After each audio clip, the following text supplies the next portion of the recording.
Hi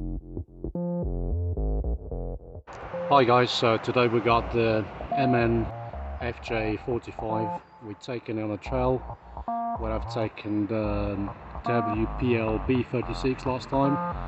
It had quite a few tumbles. Hopefully this can do a bit better than that. As you can see, it's quite rough.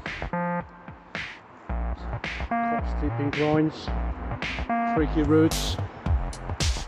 So let's go and hit the trails. Okay, this is where the B36 had a few tumbles last time. Let's see how this one gets on with it.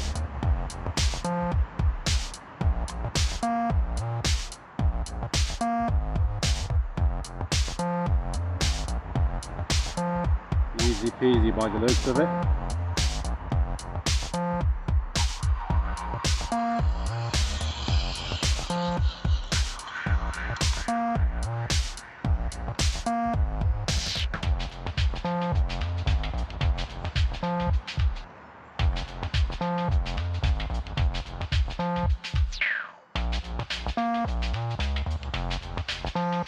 No problem there whatsoever.